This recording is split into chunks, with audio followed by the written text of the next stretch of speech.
send you a copy.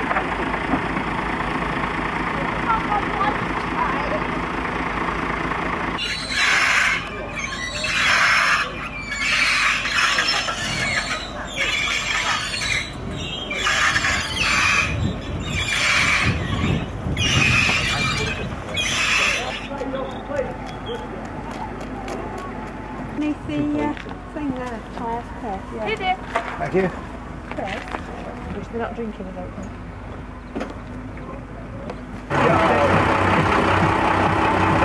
Nothing physical though. It looks like a different wheel just touching the curb.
It might be actually.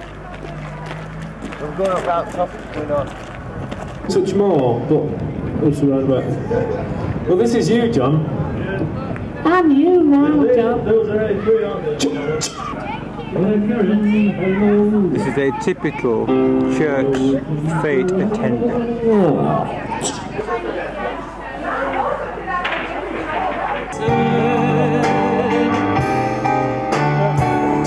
It's sad, it's so sad. Why can't we talk it over? Oh, it seems to me that sorry seems to be the hardest word.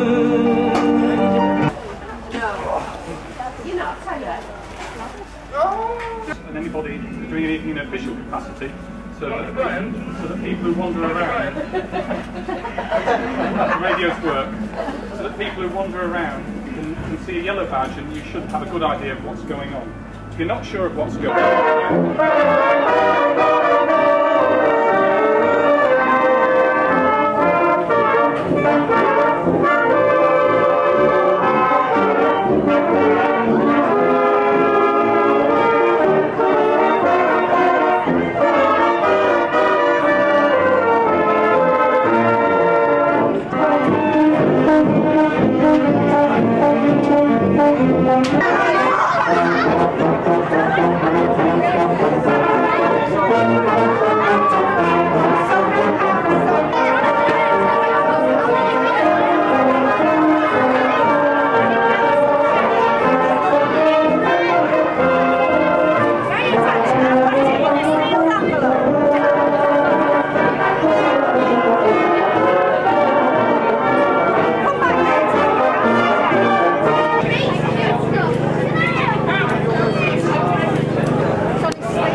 call now for people wanting to register for It's a Knockout.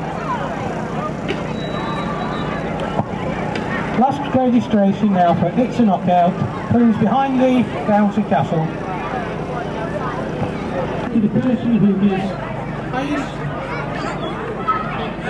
bid to take this programme away. So if you go into the raffle stall, you'll find somebody there waiting to take your name, address and your bid, and the afternoon we should award it to the person who has given the highest bid. That's the Sean being signed Sheffield United Football Club. Thank you very much.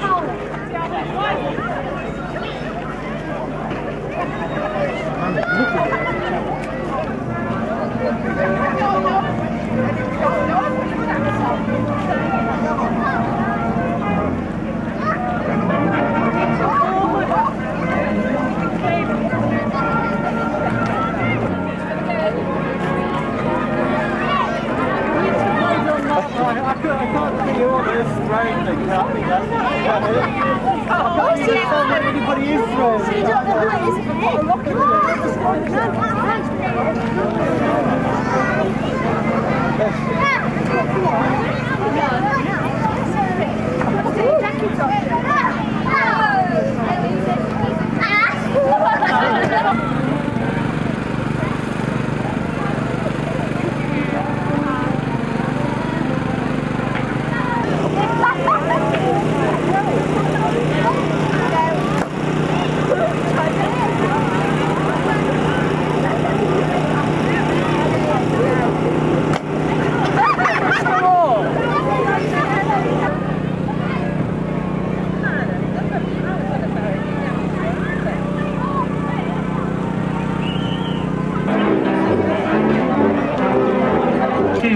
So they're going to entertain us for the next half hour with 1 or 2 numbers. What is that? I know this. I'm going to go on it. Jesus into town. Mary posted out for miles around. What a sight to see, and how to set them free. Riding on a donkey into town. It's as easy to the things into town. Where's Thomas? Into town. It's easy. I want to try to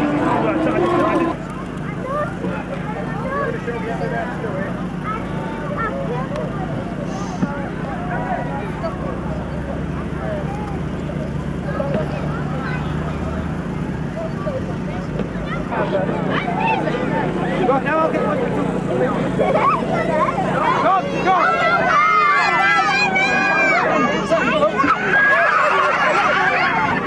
Oh, she's got it! Fantastic! Don't rush your teeth with this. Knock them out there.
each day. I love the Lord, yes, I'm going His way. I love the Lord.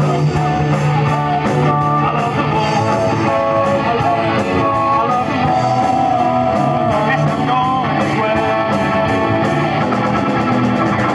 He's the rock on which I build. With my God, my soul is fulfilled. He gives me strength to do His will. And with His help, I know I will. I love the Lord. I love the Lord. Yes, I'm going His way. Oh, play it, boys.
just a hunch? It's just that people expect that if you are who they say you are, you should be a bit more, you know, intellectual. And who do people say I am? No, Jesus, I've answered that already. Don't avoid the issue. You know what I mean. You never say words like Pentateuch. You never talk about yourself as the Messiah or the Redeemer. You never mention salvation. Never? Okay, you did once. And do you remember the occasion? Yes. It was the day you went to Zacchaeus' house. And do you remember when I used the word? Yes, I do, because it took me by surprise. You had invited yourself back to Zacchaeus' house. You had eaten a meal with him. You had heard him say that he wanted to follow you. You watched him giving away his money to the folk he had swindled. Then you said a prayer and gave him a great big hug. And just as you put your foot out of the door, you said, "Salvation has come to this house." That's exactly right, Peter. And do you know why I said it? Because Zacchaeus had had an experience, and I put a name on it. That's the way it is with me. If I started with religious jargon before I knew people's names, I would set up a barrier between them and me. But once I've learned their names, shared their food, and talked of heaven in their language, only then do I become what you might call sophisticated. But Jesus, do you never worry about your credibility? Never, Peter, and neither should you. The gospel is not credible, it's incredible. I want people to be amazed by God's love, not bored by my credentials. God, or knew anything about the love of God. I had quite a traumatic childhood. I was a rebel at school, went my own way, and just thought, there's nothing out there. Life is just to be enjoyed. Get the most out of it. When you die, you're dead, and that's it. You know, live your life to the full. So I'm afraid I burnt my candle at both ends and in the middle as well. But when I was 30 years of age, I found myself living in Gosport. My brother lived down there, and I went to live with him. And lo and behold, the lady next door was a marvellous born-again Christian. So there was me. I had to leave Sheffield and go all the way to Gosport before I actually met anybody who I knew anything about God or Jesus. I mean, at the time I didn't know it was God, Jesus, but she loved me. She welcomed me into her home. It was open house for anyone. And when I went into that home, the thing that overwhelmed me was this love there. There was a love that I had never ever experienced in my life.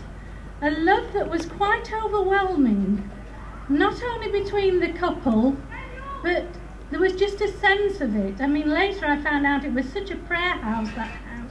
There was no wonder you sensed something. The love of God was there in such a strong way, and it was a house that was prayed and that was used for God. Now, I got that I went to babysit for Rose, and I used to go in and babysit. There was something that drew me there. I couldn't, you know, I loved, if she asked me to go in, I enjoyed going, because there was just this feeling and this sense of something quite different there.